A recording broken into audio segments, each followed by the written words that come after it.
Snow fell thick enough to choke the sound of war itself. Inside the abandoned building ahead, 17 hostages sat bound, each passing second a life that could be lost. Commanders stood frozen, maps covered in ice, none daring to give the order. Then she stepped forward, white coat dusted with snow, rifle longer than their faith in her. Distance is too extreme, winds unstable. You don't have a chance, they said.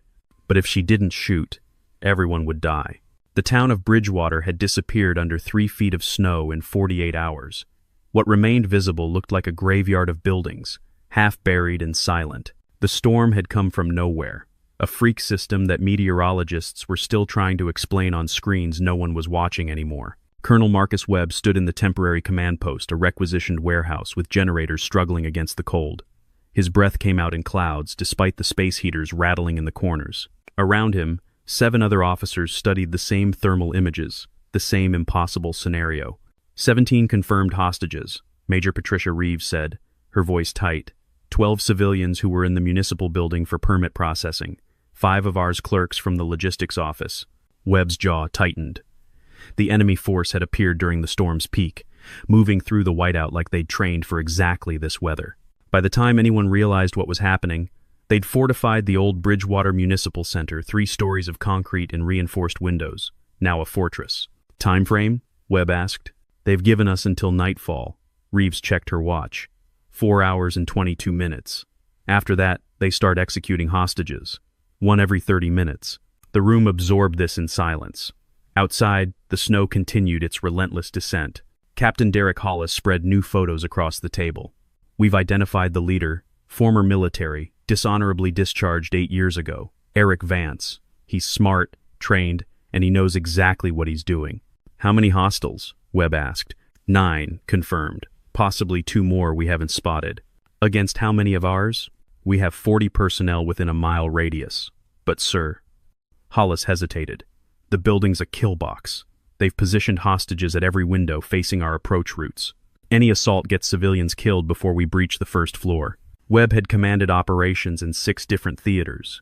He'd pulled off extractions that became textbook cases. But this was different. The snow made everything worse. Visibility was 50 feet at best. Drones couldn't fly. Thermal imaging was compromised by the building's old heating system, creating false signatures everywhere. What about negotiation? Lieutenant Sarah Chen suggested. They're not negotiating, Reeves replied flatly. Vance made that clear in his first transmission. He wants media coverage, he wants his manifesto broadcast, and he wants a platform. The hostages are leverage, nothing more. The moment we give him an audience, he'll use it to make this about him. And the moment we refuse, he'll start killing people to force our hand. Webb studied the building's blueprint for the 100th time. Every approach had been war-gamed, every possibility mapped. All led to the same conclusion: unacceptable casualties. We need a miracle, someone muttered. What they needed was something impossible. A way to neutralize the threat without triggering a massacre. A solution that didn't exist in any manual. Webb's radio crackled. Sir, we've got movement. They're bringing someone to the 3rd floor window. Every screen in the room switched to the same feed. Through the snow, barely visible, a figure was pressed against the glass. A child, maybe 8 years old. Eric Vance stood behind her, his hand on her shoulder, his weapon visible even through the storm. The message was clear. Time was running out. Talk to me about entry points, Webb demanded. Hollis pulled up the tactical overlay. Front entrance is exposed, 200 yards of open ground. They'll cut down anyone who tries. Side entrances are blocked by snowdrifts 15 feet high. Our equipment can't clear them without making noise that'll alert every hostile inside. Back entrance leads to a basement. They've welded the doors shut from inside. We'd need acetylene torches, which takes time we don't have. Roof access? Adjacent building is too far for a jump, and the fire escapes are buried. We'd need to helicopter in, but visibility is 0, and the sound would give away our position. Webb's fist hit the table. There has to be something. Sir. Lieutenant Chen spoke up again. What about a precision shot? Take out Vance before he can give the order to execute. The room considered this. Major Reeves shook her head. Our best marksmen can't operate in these conditions. The wind's gusting 40 miles per hour with unpredictable shifts. Temperature is affecting ballistics. And the distance from any viable position to clear line of sight is 1,200 yards, Hollis finished. Through falling snow, through wind, through old windows that are half frozen. Even our top snipers wouldn't take that shot. Who's our best? Webb asked. Sergeant Nathan Cross. 26 confirmed kills. Longest shot on record at 900 yards, in perfect conditions. I already asked him. He said, it's suicide to try. Webb felt the weight of command pressing down. 17 lives, 4 hours, no good options. What if we create a distraction? Chen suggested. Draw their attention to one side while we... They're too disciplined, Reeves interrupted. Vance has them positioned to cover all angles. A distraction might buy us 30 seconds, maybe a minute. Not enough to breach and secure the hostages. The room fell silent except for the generators and the wind howling outside. Webb stared at the thermal image of the building. Somewhere inside, 17 people were counting on him to do the impossible. Sir, a communications officer called from the corner. We're getting another transmission from inside. The radio crackled to life. Eric Vance's voice came through steady and cold. Colonel Webb, I know you're trying to figure out how to be a hero. Let me save you the trouble. You can't win this. Every minute you waste is a minute these people have left. 4 hours. Then we start with the child. The transmission ended. Webb's hands were shaking not from cold, from rage and helplessness. Everything in his training screamed at him to act, to move, to do something. But every option led to death. There has to be someone, he said quietly. Someone willing to try. Major Reeves exchanged a glance with Hollis. Something passed between them. Hollis cleared his throat. Sir, there might be one person. Her name's Corporal Elaine Barrett. She's been attached to the reconnaissance unit for 14 months. Before that, she was a civilian competitive shooter. Won a national championship 3 years ago. Why haven't I heard of her? Because she doesn't talk about it. Keeps to herself.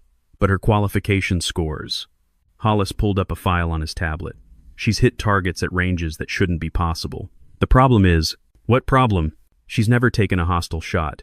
All her experience is targets, not people. And she's... Hollis hesitated. Some of the men don't trust her. Think she's too young, too quiet. Got lucky on the range but hasn't proven herself in actual combat. Webb's eyes narrowed. Is she good enough? On paper? Yes. In reality? I don't know, sir. That's the honest answer. 4 hours, 17 lives, and a sniper no one trusted. Webb made his decision. Get her here, now. Elaine Barrett arrived 15 minutes later, snow dusting her shoulders, rifle case in hand. She was 24, average height, with eyes that seemed to take in everything without revealing anything. She stood at attention while the room full of officers studied her like she was a problem to solve. At ease, Corporal, Webb said. You know why you're here? Yes, sir. What do you know about the situation? 17 hostages. Hostile force led by Eric Vance. Standard assault isn't viable due to hostage placement and terrain conditions. You need a precision solution. Her voice was steady, factual. No bravado, no nervousness, just assessment. Corporal, I'll be direct. The shot we're discussing is beyond normal operational parameters. 1,200 yards in heavy snow, significant wind, through compromised glass. Every sniper we've consulted says it can't be done. They're probably right, sir. The room shifted uncomfortably. Webb leaned forward. Then why are you here? Because probably isn't definitely, and because no one else is going to try. Major Reeves spoke up, her tone sharp. This isn't a competition, Corporal. If you miss, hostages die. If you hit the wrong target, hostages die. If you cause Vance to panic, hostages die. Are you prepared to live with that responsibility? Elaine met her gaze. Are you prepared to live with not trying, ma'am? The silence that followed was brittle. Captain Hollis stepped in, his voice diplomatic. Corporal Barrett, we need more than confidence. We need certainty this is possible. Can you make this shot? Elaine set her rifle case on the table and opened it. Inside was a weapon that looked older than standard issue but was clearly maintained with obsessive care. I can't guarantee anything, sir, but I can tell you that I've studied wind patterns, ballistic drops, and cold weather effects for 6 years. I've shot in conditions most people won't train in. And I know this rifle better than I know myself. That's not an answer, Reeves pressed. It's the only honest one I have, ma'am. Elaine's eyes moved to the tactical display. But if you want specifics, I'll need to see the target area, calculate current wind speeds at multiple elevations, and factor in the refractive index of the window glass at current temperature. Give me 30 minutes for prep. After that, I'll tell you if it's possible. Webb studied her, There was something in her demeanor that reminded him of the best operators he'd worked with, not the ones who shouted their competence, but the ones who quietly proved it when everything was on the line. "You have 15 minutes, he said. Elaine nodded once, grabbed her rifle, and left the command post without another word. The moment she was gone, Sergeant Nathan Cross spoke up from where he'd been watching silently. "Sir, with all respect, this is a mistake. She's untested. One range scores doesn't make her qualified for." "She's all we have, Sergeant," Webb cut him off. "Unless you've changed your mind about taking the shot?" Cross's jaw tightened, but he said nothing. Webb turned to the room. "Someone get me complete environmental data. Someone else track Barrett and make sure she has whatever she needs. The rest of you, start prepping for immediate hostage extraction the moment if she takes the shot. We'll have maybe 60 seconds of chaos to exploit." As the room mobilized, Webb stared at the clock. 3 hours and 47 minutes remained. Somewhere outside in the snow, a young woman no one trusted was preparing to attempt the impossible. Elaine climbed the fire escape of the old water tower 4 blocks from the municipal building. Ice made each step treacherous, but her hands moved with practiced confidence, never rushing, never hesitating. At the top, she established her position behind the tower's frozen tank, which provided both cover and a stable shooting platform.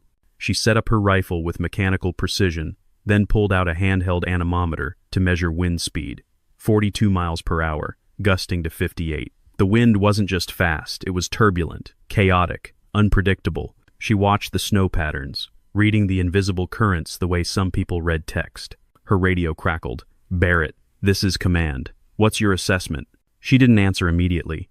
Instead, she studied the municipal building through her scope. The third-floor window where Vance had appeared. The refracted light through ice-covered glass. The heat signature bleeding through cracks in the old structure. "Barrett, respond." "The shot is technically possible," she said finally. "Probability of success is approximately 42% under current conditions." Back in the command post, her words landed like a bomb. 42%. "That's less than half," Major Reeves said, her voice tight with controlled anger. "You're asking us to bet 17 lives on a coin flip?" Webb grabbed the radio. "Corporal, be specific. What factors are reducing your probability?" "3 primary issues, sir. First, wind turbulence at the target location is creating a variable drift pattern. I can compensate for average wind speed, but the gusts are unpredictable. Second, the window glass is standard double pane from the 1,970 seconds, now compromised by ice formation. Bullet trajectory will deflect, but I can't calculate exact deflection without knowing precise ice thickness. Third, the target won't be stationary. If Vance moves during the shot's flight time, I'll miss."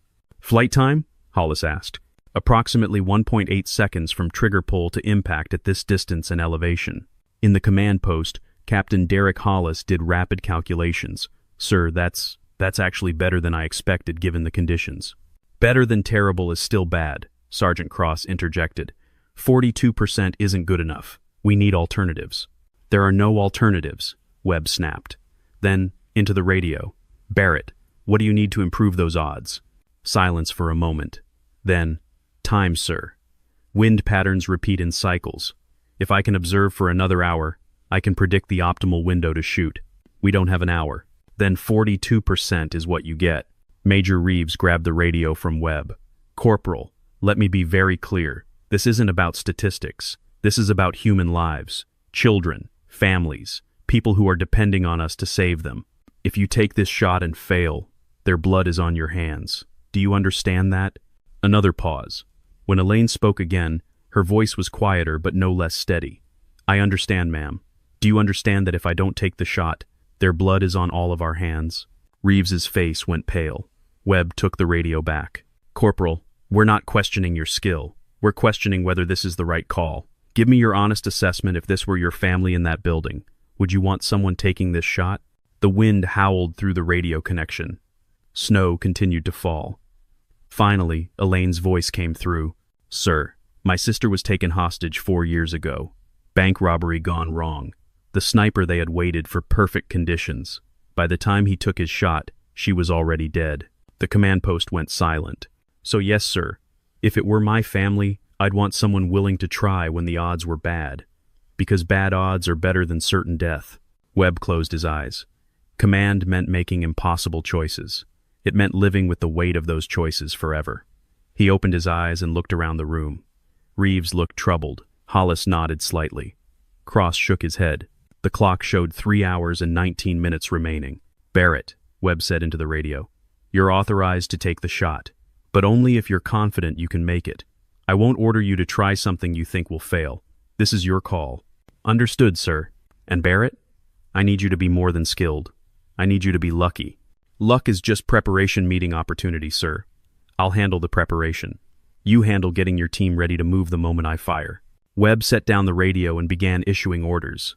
The next few hours would determine whether he'd made the right call or condemned 17 people to death. Outside in the snow, Elaine settled into her shooting position and began the waiting game that every sniper knows too well, the test of patience, of focus, of ignoring doubt until there's nothing left but the shot itself. The wind cut through Elaine's layers like the cold was personal. She'd been in position for 45 minutes now, and her fingers were starting to lose sensation despite the hand warmers.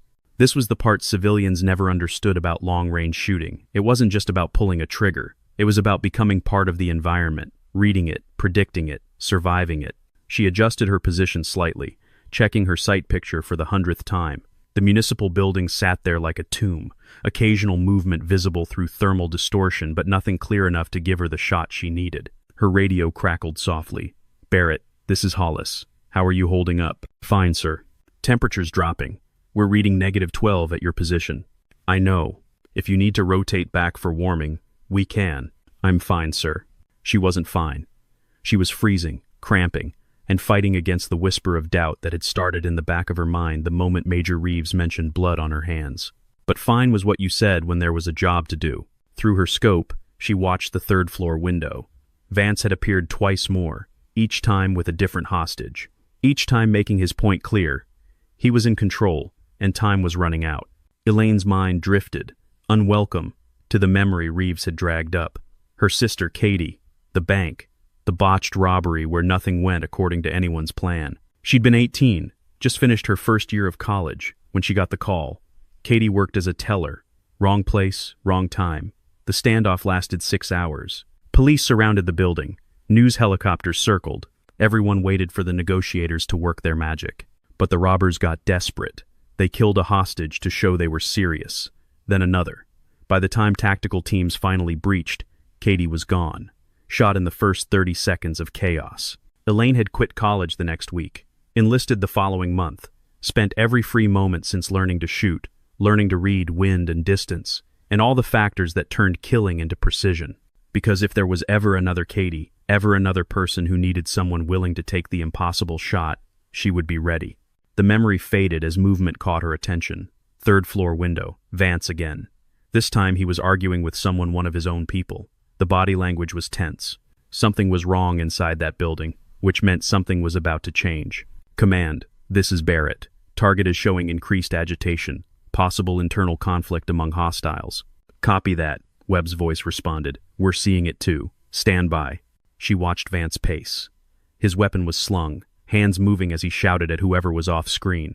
For just a moment, his guard was down. If she'd had the shot angle, if the wind had cooperated, if everything had been perfect, but nothing was perfect.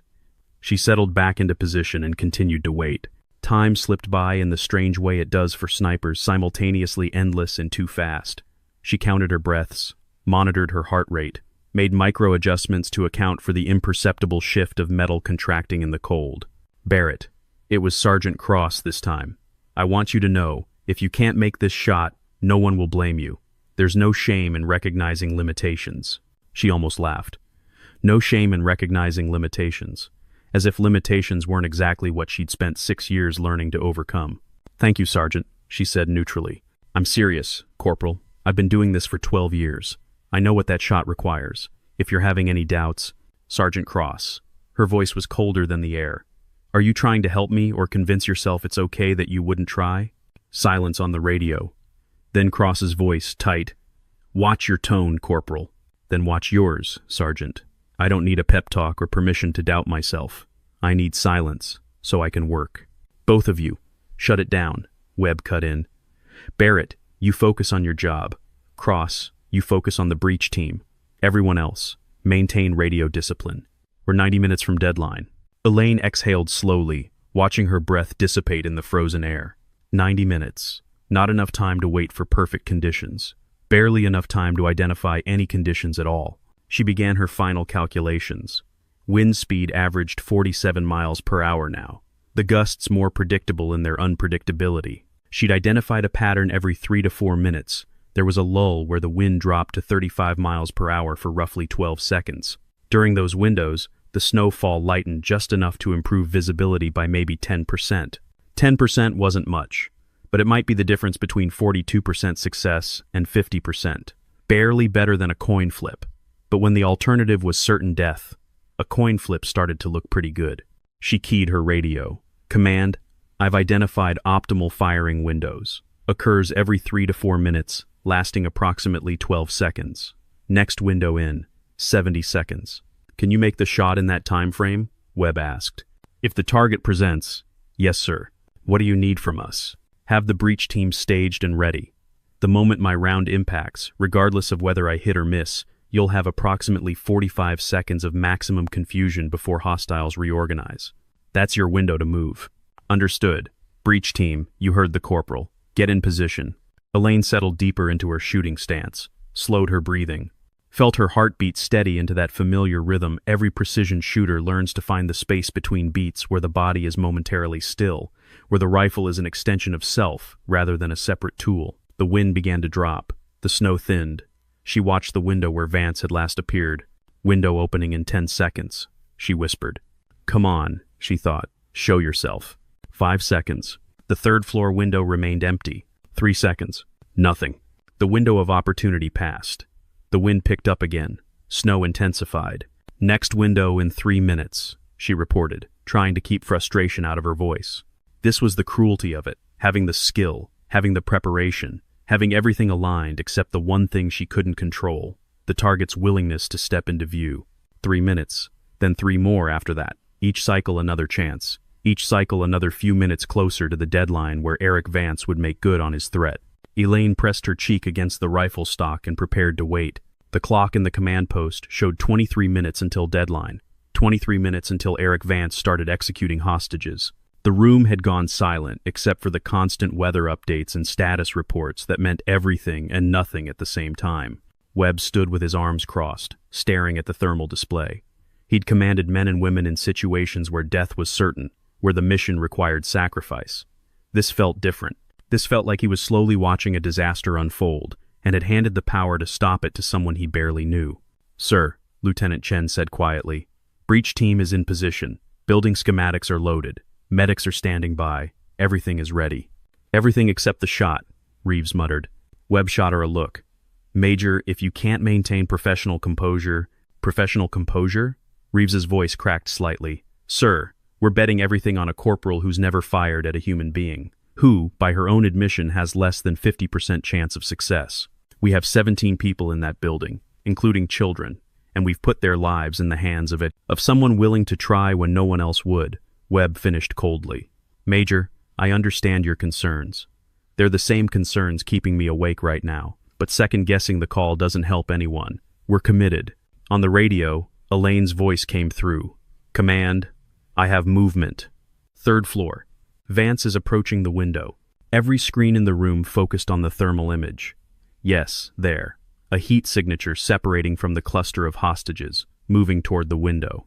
Next optimal window in 90 seconds, Elaine reported. Her voice was steady, mechanical almost. Pure focus. Webb keyed his radio to the breach team. All units, we are 90 seconds from potential green light. Acknowledge. 4 teams acknowledged, positioned at different entry points around the building. The moment Elaine fired hit or miss, they would have one chance to exploit the confusion. 60 seconds, Elaine's voice. Vance's thermal signature reached the window. He was standing there, looking out at the snow, taunting them maybe, enjoying his power, believing he was untouchable. Target is in position, Elaine confirmed. 45 seconds to window. Webb found himself holding his breath. Around him, every person in the command post was frozen, watching screens, listening to radio chatter, waiting for a moment that would either save 17 lives or doom them. 30 seconds. Major Reeves moved to stand beside Webb. Sir, if this goes wrong, then we deal with it, Webb said. But we gave them a chance. That's more than they had 10 minutes ago. 15 seconds. The wind speed indicator on the weather monitor began to drop. 42 miles per hour. 39. 36. 10 seconds. 33 miles per hour. The snow on the external cameras visibly thinned. Window opening. Conditions nominal. Wind at 34 miles per hour. Snow density reduced. Target still in position. This was it. This was the moment where everything would change. 4 blocks away, on top of the frozen water tower, Elaine Barrett had stopped thinking entirely. Thinking was the enemy of precision. Instead, she let 6 years of training and instinct guide her through the final sequence. Breathing slowed. 2 breaths per minute now, maybe less. Heart rate dropped to 48 beats per minute. She'd measured it enough times to know. The crosshairs settled on a point 3 feet to the left and 2 feet high of where Eric Vance's head was visible through the window. That was the aim point, accounting for wind drift, bullet drop, and the deflection from passing through ice-covered glass. 3 feet left, 2 feet high. Trust the calculation. Trust the wind pattern. Trust that the 12-second window would hold. Her finger found the trigger. Not resting on it yet, just finding it, making contact, establishing that connection between intention and action. Through the scope, Vance remained at the window. He was speaking to someone, his body angled slightly. Not a perfect shot. Perfect didn't exist today. This was as good as it would get. The wind held steady, 34 miles per hour. The snow remained thin. 5 seconds of the window remained. Elaine's breathing stopped. Between heartbeats, in that infinite space where the body is perfectly still, where the rifle is perfectly aligned, where the universe narrows to a single point of intention, she pressed the trigger. The rifle bucked against her shoulder. The suppressor reduced the sound to a sharp crack that the wind immediately swallowed. Through the scope, she tracked the bullet's flight, though she couldn't actually see it. Instead, she saw what it passed through the disturbed snow, the slight shimmer in the air, the impact point on the window. Time stretched. 1.8 seconds felt like an eternity. The glass shattered. The bullet penetrated. She saw Vance's body jerk. Then he was down. "Shot fired," she reported, her voice steady, despite the adrenaline dumping into her system. "Target down. Breach team is go." In the command post, chaos erupted into controlled action. "All teams, green light. Go, go, go." But Elaine wasn't done. She kept her eye on the scope, scanning the windows for any other threats. Movement on the second floor. One of Vance's people, weapon raised. She could see hostages in the background, pressed against the far wall. The hostile was raising his weapon toward where the breach team would enter in seconds. Elaine didn't hesitate. She'd accepted that she might have to take more than one shot. Her second round was chambered in less than 3 seconds. Wind conditions still held. No time for calculation, pure instinct and training. Second shot. The hostile went down. 2 hostiles neutralized, she reported. Breach teams have clear entry. Through the chaos of radio chatter, she heard the sounds of flashbangs, of doors being breached, of controlled violence happening very fast and very precisely. Then, after what felt like hours but was actually 42 seconds, command, "This is Breach 1. Building secured. All hostages alive. Repeat, all hostages alive." Elaine let out a breath she didn't know she'd been holding. Her hands started to shake, delayed reaction to the adrenaline. She carefully engaged the safety on her rifle and leaned back from the scope. Below, through the snow, she could see the tactical teams emerging from the building with hostages. Medics rushing forward. The organized chaos of a successful operation. She'd done it. Against odds that should have made it impossible. Against doubt from people who should have trusted her. Against weather and distance and every factor that could go wrong, she'd done it. "Barrett." Colonel Webb's voice on the radio. "Report to command post for debrief." "Yes, sir." She began the slow process of breaking down her position, packing her rifle, preparing to leave. Her hands were still shaking slightly, but that was normal. That was the price of perfect focus, the crash that came after. As she climbed down from the water tower, snow continuing to fall around her, Elaine Barrett allowed herself one small moment of satisfaction. Then she pushed it away. There would be time for reflection later. Right now, there were 17 people alive who hadn't been guaranteed that outcome an hour ago. That was enough. The command post felt different when Elaine walked in 30 minutes later. The tension had transformed into exhausted relief. Officers who had been staring at screens in rigid concentration were now slumped in chairs, drinking coffee, processing what had just happened. Colonel Webb looked up as she entered. "Corporal Barrett." She stood at attention. "Sir." "At ease." Webb gestured to a seat. "Sit. Please. Elaine sat, her rifle case beside her, snow still melting from her coat. Webb studied her for a long moment. I've been doing this for 23 years. I've seen incredible shots, impossible extractions, operations that succeeded against every statistical prediction. What you did today. He paused, searching for words. I'm not sure I've ever seen anything quite like it. I got lucky, sir. Luck is part of it, Webb agreed. But luck doesn't account for two perfect shots through conditions that should have made even one shot impossible. The analysts are reviewing your performance now. Do you want to know what they're saying? Not particularly, sir. A slight smile crossed Webb's face. They're saying it shouldn't have been possible. The wind variables, the glass deflection, the distance, every factor suggests you beat odds that were worse than we calculated. Substantially worse. Major Reeves approached, her expression complicated. Corporal, I owe you an apology. I questioned whether you were ready for this. I was wrong. Elaine met her gaze. You weren't wrong, ma'am. You were doing your job. Someone needed to voice those doubts. Better before the shot than after. Still, I let my concern override my judgment of your capability. Respectfully, ma'am, you didn't know my capability. No one did. I'd never taken a shot like this before. You'd never shot at a person before, Captain Hollis corrected, joining them. But you'd taken thousands of shots in conditions most snipers would consider impossible. The analysts pulled your range records. You've been training for exactly this scenario for years, deliberately seeking out the worst possible conditions. Elaine shrugged. Seemed logical. If I could shoot in terrible conditions, good conditions would be easier. Where did you learn that approach? Webb asked. From my sister, sir. She used to tell me, don't practice until you get it right. Practice until you can't get it wrong, even when everything's working against you. The room fell quiet. Webb nodded slowly. Sergeant Cross wants to speak with you. He's with the breach team now, but he asked me to pass along a message. He said, and I quote, I was wrong. She's earned her place.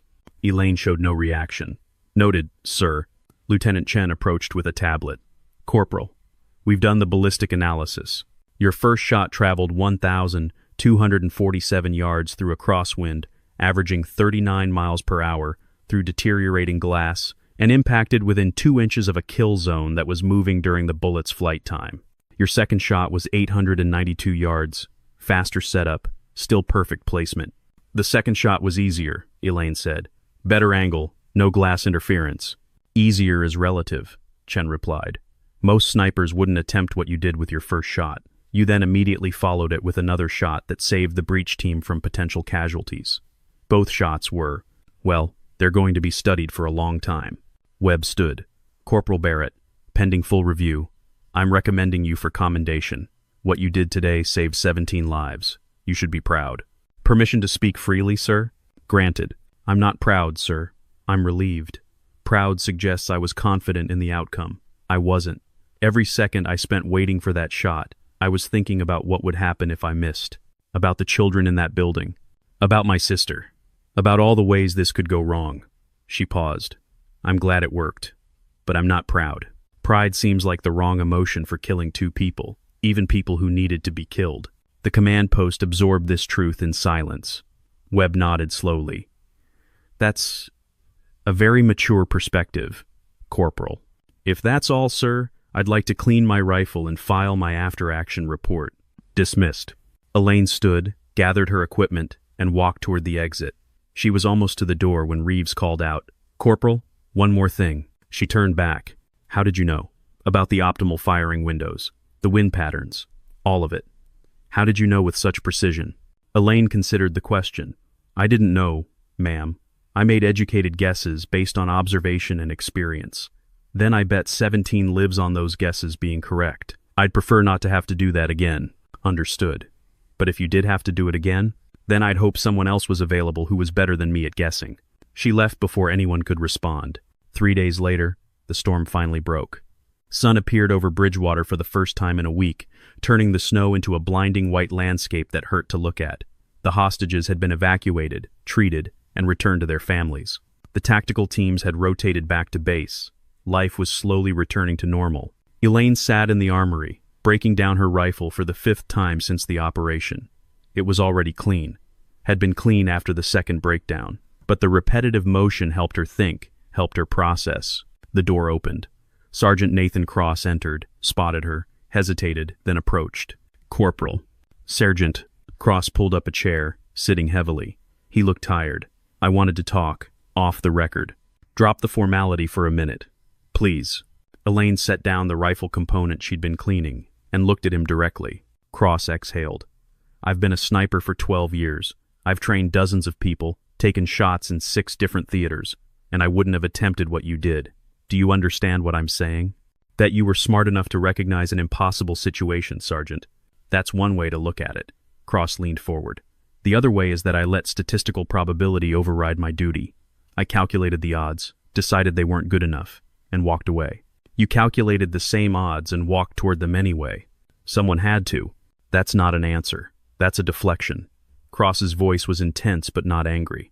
I need to understand, how do you make that decision? How do you look at a 42% chance and decide it's worth trying? Elaine thought about this. Because 42% isn't the real number, Sergeant. That's the mathematical probability based on environmental factors. But it doesn't account for preparation, for adaptation, for the small things you can control when everything else is chaos. I figured if I could add 5% through better positioning, another 3% through precise wind reading, another 2% through timing, suddenly 42% becomes 52%. Still not great, but better than doing nothing. And if you'd been wrong, if all those small improvements hadn't been enough, then I'd have missed, and we'd have been in the same situation we were in before I tried. Except we'd have lost 10 seconds. Cross shook his head slowly. You make it sound simple. It's not simple. It's terrifying. Every second I was up on that water tower, I was fighting panic, fighting the voice that said I'd miss, that I'd cause more harm than good, that I was arrogant to even try. She paused. But terror isn't a reason to quit. It's just information. I acknowledged it and kept working. Where did you learn that mindset? From watching someone die because the people who could have helped waited for better odds. The weight of that statement settled between them. Cross nodded slowly. Your sister. Yes, sir. I'm sorry. Don't be. It taught me something important. Perfect conditions rarely happen. If you wait for them, people die. Sometimes you have to take the shot you have, not the shot you want. Cross stood, extending his hand. I misjudged you, Corporal. That was wrong. You're a better sniper than I am. And more importantly, you're a better soldier. Thank you for doing what I couldn't. Elaine shook his hand. You would have done the same in my position, Sergeant. I hope you're right, but I'm not sure I believe it. He turned to leave, then stopped. Colonel Webb is putting together a specialized unit. Long-range precision operations in adverse conditions. He wants you to lead the training program. I'm a corporal, sir. Not for long. Your promotion came through this morning. You're Sergeant Barrett now. Congratulations. After he left, Elaine sat with the information. Sergeant, training program, specialized unit. She looked down at her rifle, partially disassembled on the table. This weapon had been through everything with her, the endless training sessions, the perfect shots, and the missed ones, the cold nights on ranges where no one else was crazy enough to practice. And now, apparently, it had earned her a promotion she wasn't sure she wanted. But that was the price of success in a world where success was measured in lives saved. You proved you could do the impossible once, and suddenly everyone expected you to do it again, and again, until eventually the impossible became routine, or until you failed and had to live with the consequences. Elaine resumed cleaning her rifle.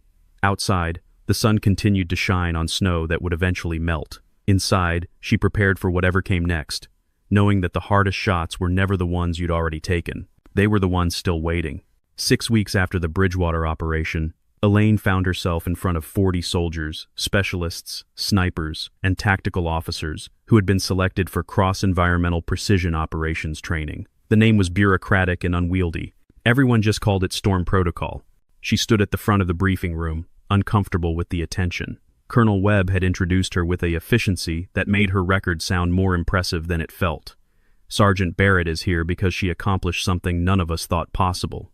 Your job is to learn from her so that next time it's not impossible anymore. Now 40 pairs of eyes were on her, waiting for wisdom she wasn't sure she had. I'm not going to tell you how to make impossible shots, Elaine began, because there's no formula for that.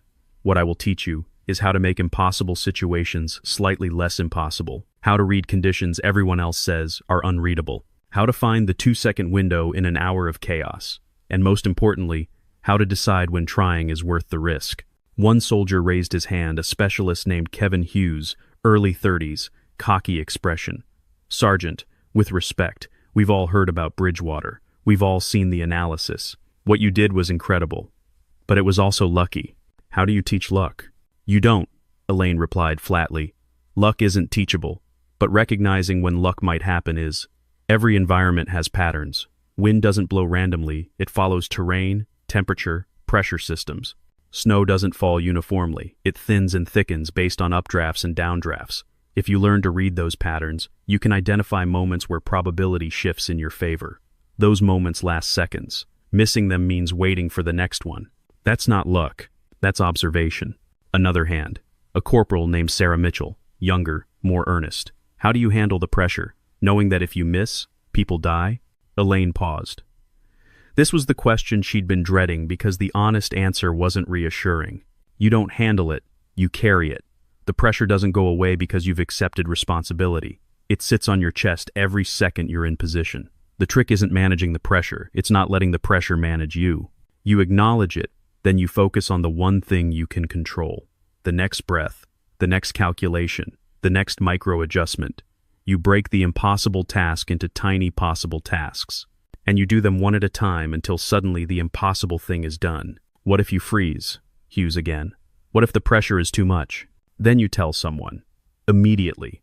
Because a sniper who freezes gets people killed. There's no shame in recognizing you can't take the shot. There's only shame in pretending you can, and then failing when lives depend on it. The room was quiet. This wasn't the inspirational speech they'd expected. This was harder, more honest, less comfortable. "Sergeant," Mitchell said slowly, "do you ever regret taking the shot at Bridgewater?"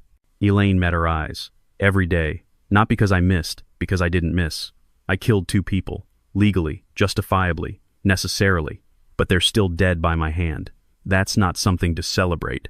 It's something to live with. If you're not prepared to carry that weight forever, you shouldn't be in this program." Webb, watching from the back of the room, nodded slightly.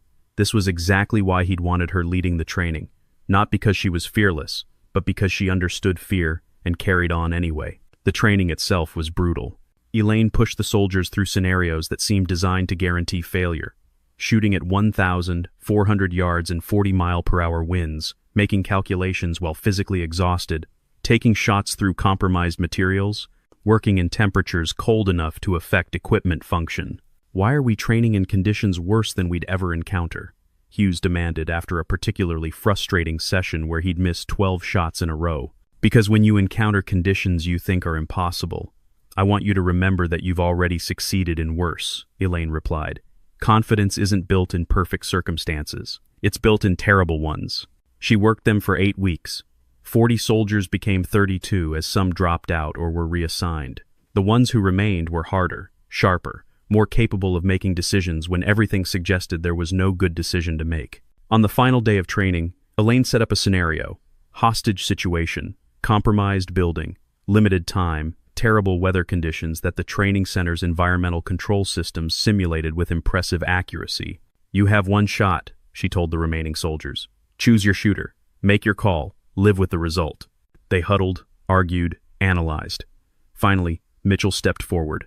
"I'll take it." Elaine nodded. "Tell me why you." "Because I've hit this kind of shot 3 times this week. Because I'm confident in the conditions. Because if I miss, I can live with knowing I tried." "Good answer. Take your position." Mitchell set up, ran her calculations, waited for her window. When she fired, the shot was perfect. Target down, hostages saved, simulation ended. The room erupted in congratulations. Mitchell looked relieved and proud in equal measure. Elaine walked over. "Well done, Corporal. Now tell me the part you didn't say." Mitchell's expression shifted. "Ma'am, you chose yourself because you thought you could make it, but that's not the only reason. What's the other one?" Mitchell hesitated, then spoke quietly. "Because if someone had to miss and fail, I'd rather it be my failure than someone else's." That's the answer I was waiting for. Elaine's voice was gentle. Being the one willing to take the shot isn't about confidence. It's about being willing to carry the weight if things go wrong. Remember that. It'll matter more than any technique I've taught you. 4 months after Bridgewater, Elaine was called to Colonel Webb's office. She walked in to find him studying a map of a region she didn't recognize. "Sergeant Barrett, sit." She sat. "We have a situation," Webb began. Embassy compound, hostile territory, deteriorating security. Standard extraction isn't viable due to local political complications. The ambassador and his staff need to leave, but it needs to look like an accident or natural disaster response rather than a military extraction. How does that involve me, sir? Because there's a complication. The local faction leader who's threatening the embassy, his compound is 3 miles from the embassy. Standard surveillance suggests he's planning an assault within 48 hours. If that happens, everyone in the embassy dies before we can respond. Elaine felt the weight settling on her chest again. The familiar pressure. You want me to remove the faction leader. I want you to assess whether it's possible. If you say no, we'll find another approach. But if you say yes. Webb looked at her seriously. Then we're asking you to do Bridgewater again. In different conditions, different country, different stakes. But the same core problem. Make an impossible shot, or people die. What's the distance? 2,100 yards. Through urban environment. Unknown wind conditions. You'd have 6 hours on site to make the assessment and take the shot if viable. 2,100 yards is outside my confirmed range, sir. I know. It's outside everyone's confirmed range under these conditions. But the analysts think if anyone can do it, you can. Elaine stared at the map. Unmap. 2,100 yards. Urban environment. Unknown conditions. This was exponentially harder than Bridgewater. The odds weren't 42%. They were maybe 20%, maybe less. Sir, I need to be honest. This is beyond what I proved at Bridgewater. I'd be guessing at factors I haven't accounted for. The probability of success is low. I know. But the probability of success through any other approach is 0. We're out of options. There it was again. The impossible choice. The weight of lives balanced against unacceptable odds. Elaine thought about her sister. Thought about the 17 hostages at Bridgewater. Thought about the ambassador and his staff who didn't know their lives were currently being discussed in terms of statistical probability. I'll need full satellite data for the target zone, wind measurements at multiple elevations, building material specifications, and I'll need Corporal Mitchell as my spotter. Webb's expression didn't change, but something in his eyes shifted. You're accepting the mission? I'm accepting the assessment phase, sir. If I get there and determine it's not viable, I'll say so. But if there's a 20% chance, she paused. 20% is better than 0. When did you become comfortable with 20% odds? I didn't, sir. But I became comfortable with trying when the alternative is definitely losing. Webb nodded slowly. You leave in 18 hours. Everything you need will be ready. Sergeant, what you did at Bridgewater, people are calling it legend. They're saying you made an impossible shot. Don't let that legend make you feel like you have to succeed every time. You're allowed to say no. Respectfully, sir, if I was allowed to say no, I wouldn't be very useful. The whole point is to try when everyone else has already said no. She stood, saluted, and left the office.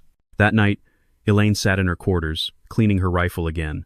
The same rifle that had made the shot at Bridgewater. The same rifle that would either make history again or prove that luck eventually runs out. She thought about Hughes's question from training. How do you teach luck? The answer was, you didn't. You taught preparation. You taught observation. You taught the willingness to try when the odds said you'd fail. But eventually, if you kept taking impossible shots, one of them would miss. And when it did, she'd have to live with that too, just like she lived with the shots that hit. Her phone buzzed. A text from Mitchell. Heard we're traveling. Bring extra hand warmers? Elaine smiled slightly. Mitchell had figured out that Elaine's hands got cold first, that cold hands were her main weakness in long operations. She texted back, already packed. Get sleep. Tomorrow's prep day. Tomorrow's always prep day in this job. True enough. Elaine set down her phone and resumed working on her rifle. Outside her window, stars were visible for the first time in weeks. Clear sky. No storm. But storms always came back eventually. That was the nature of her work now, moving from one storm to another, taking shots that shouldn't be possible, proving that impossible just meant no one had tried hard enough yet. She finished cleaning the rifle, assembled it, checked the sight alignment one more time. Perfect. Always perfect. Because when you specialized in impossible shots, perfect was the minimum requirement, and even perfect wasn't always enough. But it was all you could control. So you controlled it, and hoped that somewhere in the chaos of wind and distance and probability, there was a 2-second window where everything aligned. And when that window came, you took the shot. Because someone had to. The storm never ended for people like Sergeant Elaine Barrett. It just moved locations, changed conditions, presented new impossible scenarios that required new impossible solutions. She'd learned to live with that, learned to carry the weight of lives depending on decisions made in seconds, learned that courage wasn't the absence of fear, but the willingness to act despite fear. And she'd learned that sometimes, when everything said a shot was impossible, the only response was to prove the impossible wrong, one careful breath at a time, one precise calculation at a time, one shot at a time, until the impossible became her normal, and the legend others told about her became just another day in a job where failure meant people died and success meant you got to carry the weight of having killed to save lives. It wasn't glory, it wasn't fame, it was just the work. And Elaine Barrett had learned to be very